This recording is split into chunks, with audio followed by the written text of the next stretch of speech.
What impact do you want to have on the world? At General Dynamics Information Technology, GDIT, we put technology to work on some of the most complex government, defense, health, and intelligence missions. Grow your career beyond your imagination with meaningful work that matters at an award-winning top workplace. If you are driven by a vision of a better and more secure future, join us and apply now at gdit.com/careers.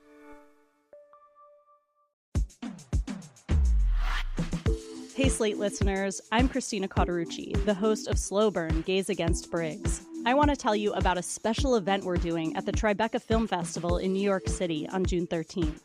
To celebrate the new season of Slow Burn and Pride Month, we'll be hosting an exclusive taping of the show with special guests including Eric Marcus, the host of Making Gay History. We'll dive deeper into this season and talk about the lasting impact of the Briggs Initiative and the continued fight over LGBTQ rights in schools. Plus, we'll share some behind-the-scenes stories and never-before-aired tape from this season. It'll be the perfect way to celebrate Pride Month this June, with LGBTQ stories and voices across generations. You won't want to miss it. Again, that's June 13th at the Tribeca Film Festival in New York City. You can get tickets now at tribecafilm.com/slowburn. Hope to see you there. Just a quick heads up before we get started today that this show is going to talk about mass shootings. Please take care when you listen. Okay, here's the show.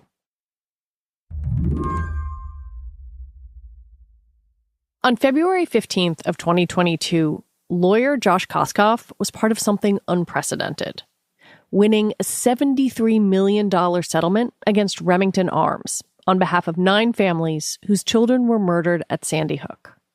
It was the first time that a gun manufacturer, normally immune from lawsuits thanks to Congress, was forced to pay this much.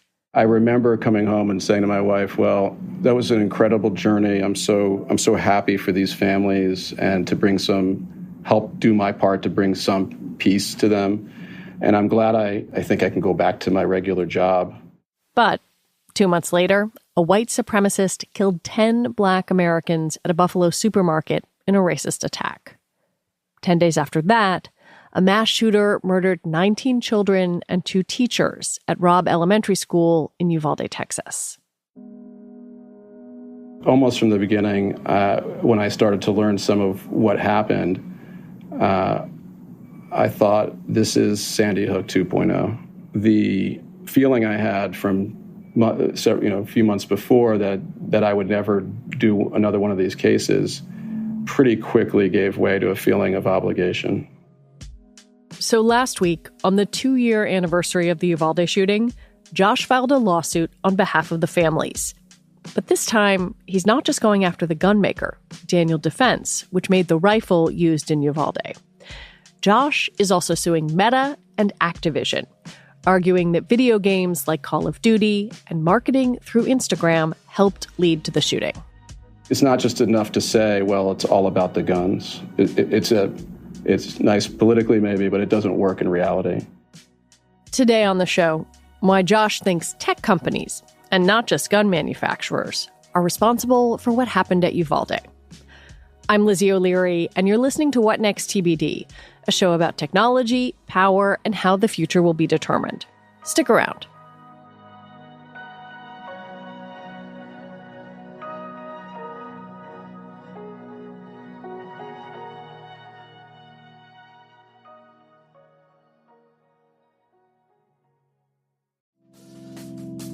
Reboot your credit card with Apple Card, the only credit card designed for iPhone. It gives you up to 3% daily cash back on every purchase. Plus, Apple Card has no fees, not even hidden ones. Apply for Apple Card now in the Wallet app on iPhone. Apple Card issued by Goldman Sachs Bank USA, Salt Lake City branch. Subject to credit approval. Variable APRs for Apple Card range from 19.24% to 29.49% based on creditworthiness. Rates as of February 1st, 2024. Terms and more at applecard.com. Reboot your credit card with Apple Card, the only credit card designed for iPhone. It gives you up to 3% daily cash back on every purchase.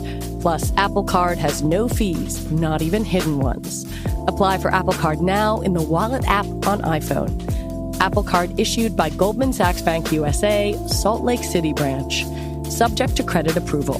Variable APRs for Apple Card range from 19.24% to 29.49% based on creditworthiness. Rates as of February 1st, 2024. Terms and more at applecard.com.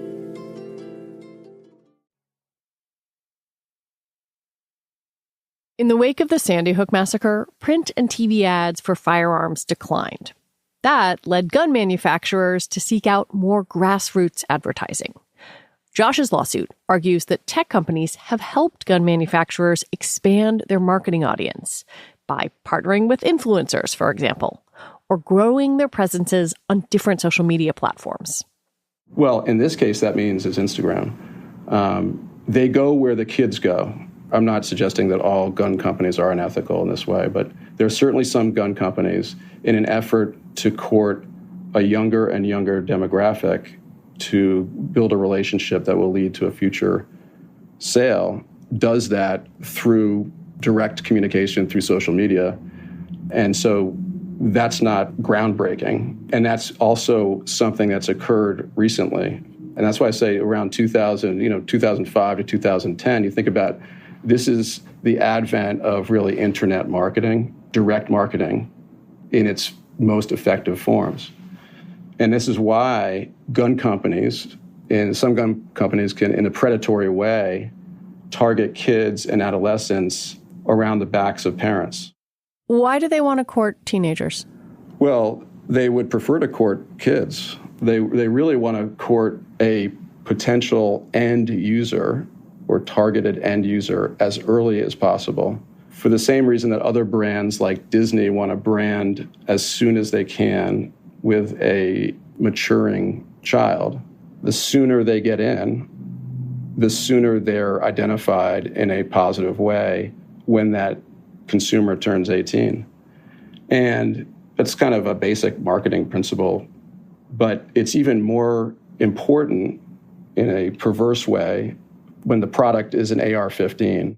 The AR-15 has been around since the 1950s, but production really took off after the federal assault weapons ban expired in 2004, and production kept climbing. It jumped again in 2009 at the beginning of the Obama years, and once more in 2020.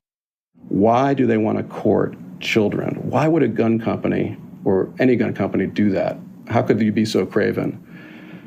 And what happened after that gold rush in AR-15s is all these gun companies started making AR-15s, companies that never made them. Smith & Wesson never made an AR-15 for as long as it was in existence. All of a sudden, they're in on the AR-15s. Other big companies came in and into this gold rush. It was a revelation that people wanted these things. And one company that was born during this time was Daniel Defense. They got in 2009, which was sort of the height of this rush to make AR-15s. But what happens when the targeted father of the household is tapped out on the message that the government is going to take their guns? And what happens when the president doesn't make any effort to take their guns? And everybody's rushed into this market. Now you have a supply and demand problem. Now you have all these gun companies that have banked their fortunes on the AR-15. And now they're tapped out. The market's tapped out. So what do? You're all selling the same thing. You have to expand the market. And they got younger and younger and younger.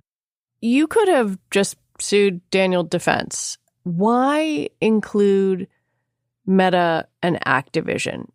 You say that those two companies gave Daniel Defense a direct line into children's homes and heads. I mean, isn't this a much harder case for you, adding the two other companies?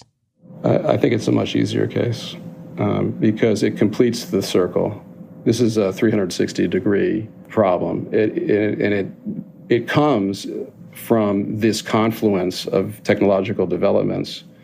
For a predator to reach its target, oftentimes there's the need for the assistance of a mule or an intermediary or a matchmaker, somebody that can bring the target into your line of sight or your pool of water, if you will. Somebody that when you drop your line in, you can get a bite, and somebody to deliver your predatory message and launder that conduct.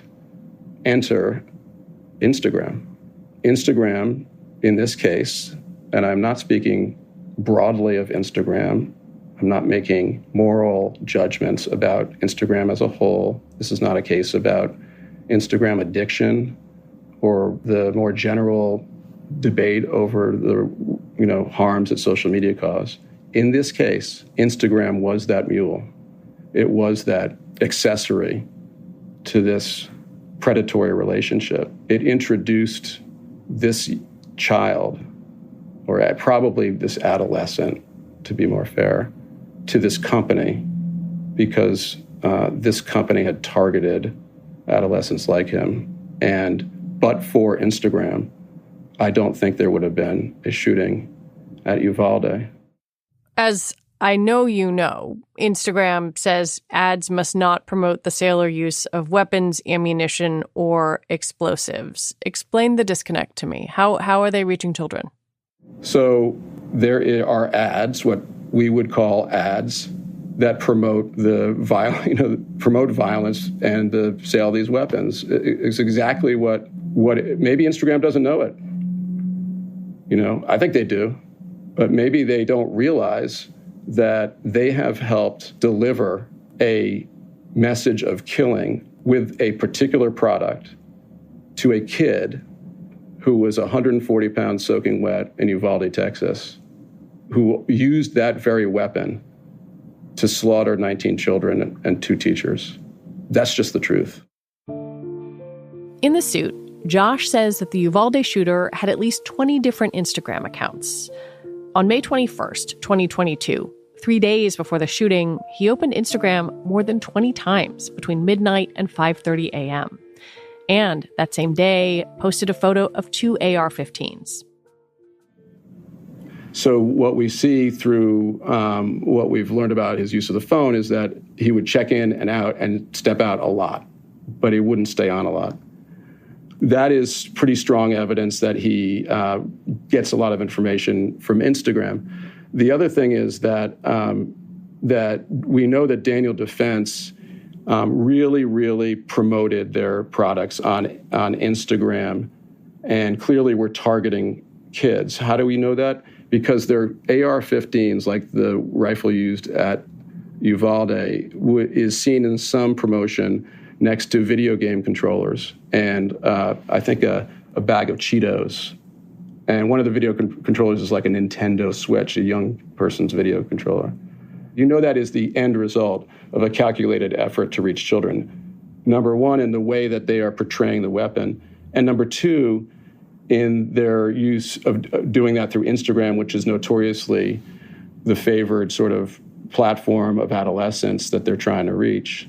The other thing that they did very effectively, Daniel Defense did, is that they promoted solutions to adolescent problems. So there's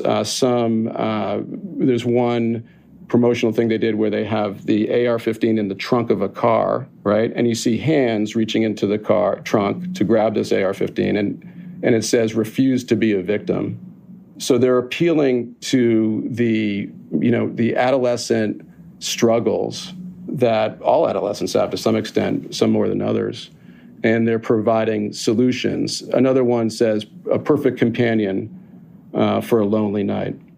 Just after midnight on his 18th birthday, the shooter bought a Daniel Defense AR-15 style rifle, a DDM-4 V7. The other thing is that there were 50 or more AR-15 manufacturers at the time this weapon was purchased, and Daniel Defense has like about a 1% market share. So there's a reason he sought that weapon out. If it's a 1 in 100 shot, we have the strong inferences there. We won't likely know until we get more data as to the exact engagement with the material specifically. But marketing has an effect. When we come back, why Josh is also suing Activision.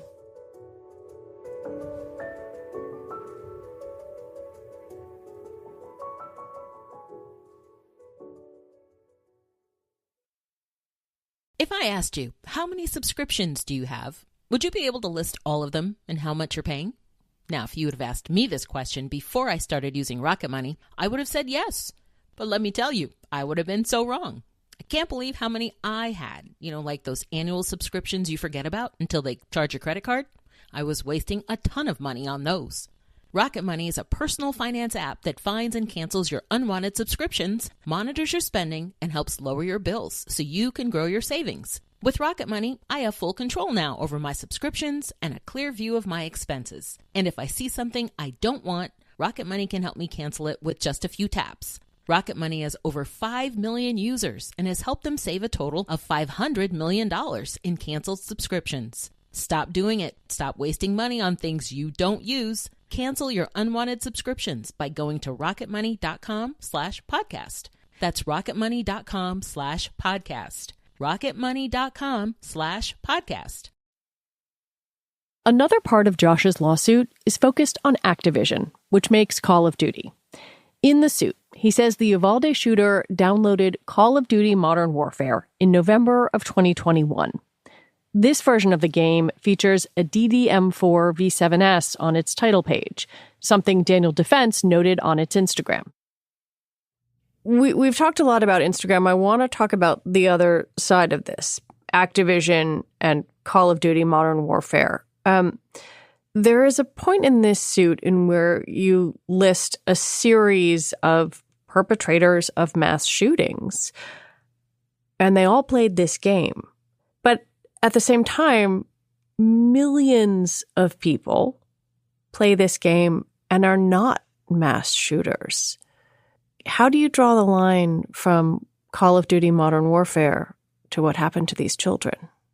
That is also a direct line, and it may be true that millions of people play this game, but every shooter since the advent of this game who has gone into a K through 12 school has been an avid player of this game. And I would just urge people to think about this not as a game, because you have certain perceptions when you think of a game or a video game. This has game elements to it, but this is more like a flight simulator. A flight simulator is to flying what a killing simulator is to killing. And Call of Duty is a killing simulator, which has an additional part of it that is truly threatening to public health, I think, which is that it also has the addictive qualities of a game and the reward system. So it has both things going for it. And in order for any person to go in and act out a violent fantasy or commit this kind of violence, they have to overcome a lot of evolution and a lot of inhibition that tells us not to go do it. And of course, there are other mass shootings that have been conducted by many other lone gunmen, young men who have played Call of Duty. But in this case, we also know that the shooter used a term from Call of Duty before shooting and killing a human being. He said "good night," which is a term that is used by characters in Call of Duty before executing another player.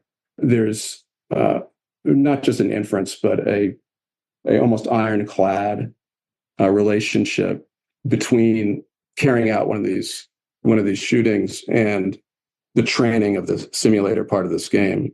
We call it a game, but really we undersell its impact on the engaged and on the user. It habituates a shooter to the real chaos and violence of an indiscriminate killing.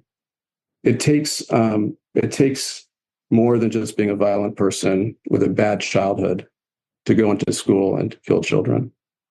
There has to be a confidence. There has to be an inhibition, a natural inhibition that has to be overcome. And that's what Call of Duty does.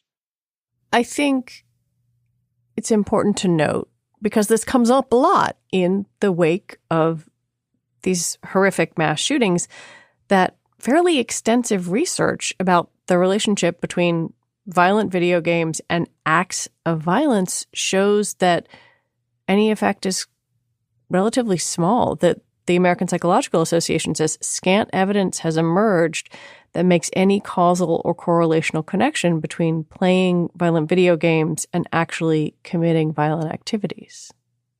Well, I mean, with respect to the state of science, I think the ability to study this is probably pretty questionable. How do you have a randomized double-blind study that puts one kid exposed to perpetual violence and habituation of Call of Duty and hand them an AR-15 on the one hand, right?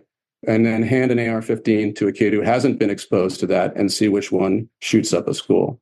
So there are just some things, and we get drawn into this a lot in different aspects of life, and that where things that can't be proven or disproven by science, but the best way of determining a causal relationship is by reasonable inference is just better than these so-called scientific studies. There are just some things that can't be studied, and I would just say that it may be true in most people, but it's not so much that it causes violence. The way I would look at it is it eliminates the things that prevent people from, in this case, from conducting a mass shooting. This kid became a violent kid, probably without regard, possibly to Call of Duty. I mean, it's hard to know. It's hard to know there, but you can be a violent kid without playing Call of Duty, but that doesn't make you capable of carrying out a mass shooting in a classroom. In response to this lawsuit, Activision told us the Uvalde shooting was horrendous and heartbreaking in every way, and we express our deepest sympathies to the families and communities who remain impacted by this senseless act of violence. Academic and scientific research continues to show that there is no causal link between video games and gun violence. We also reached out to Meta and Daniel Defense, but did not hear back by recording time. But there's another important aspect of Josh's argument. For years, many video game makers had actual licensing deals with gun manufacturers. The firearms used in their games were exact replicas of the real thing. Many of those deals came to light after Sandy Hook. And since then, several game makers have told reporters they no longer license real guns. But even casual gamers can see the weapons used in many games are still incredibly lifelike. That's something Josh also wants to change. Fortnite is another game that, is objectionable to many, but it has fantastical weaponry.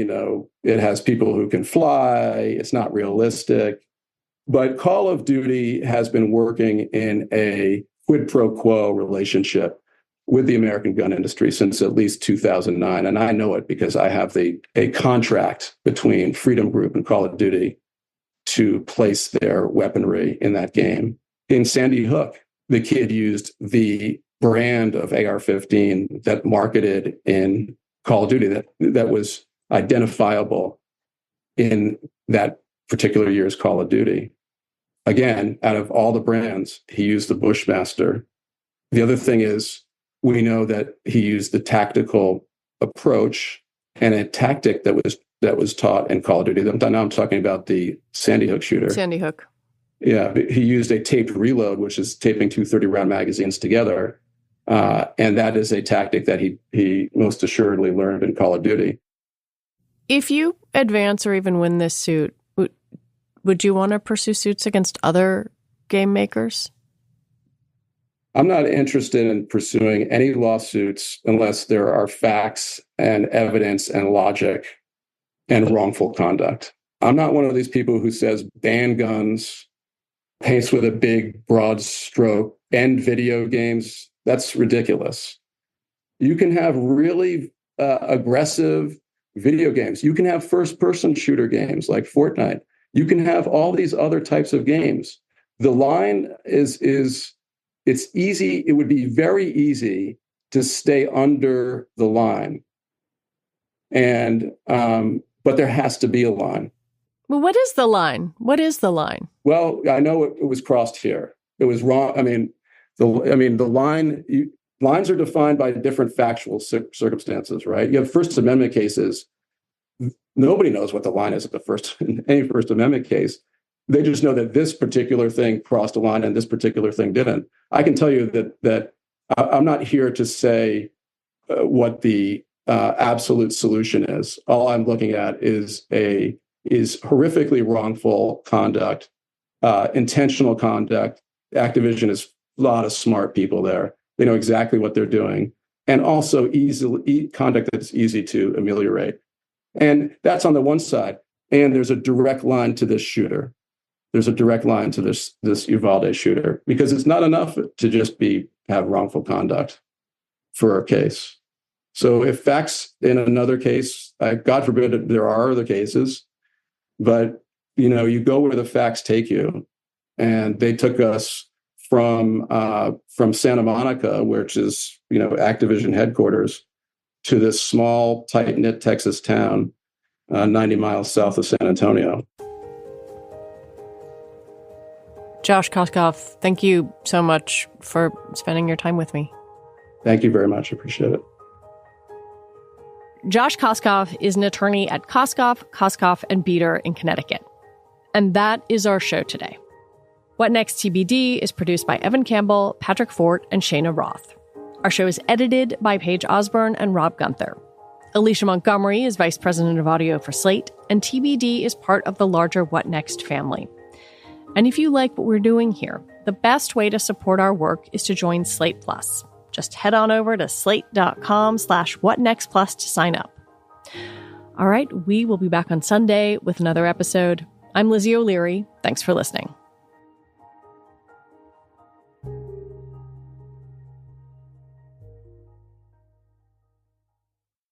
What impact do you want to have on the world? At General Dynamics Information Technology, GDIT, we put technology to work on some of the most complex government, defense, health, and intelligence missions. Grow your career beyond your imagination with meaningful work that matters at an award-winning top workplace. If you are driven by a vision of a better and more secure future, join us and apply now at gdit.com/careers.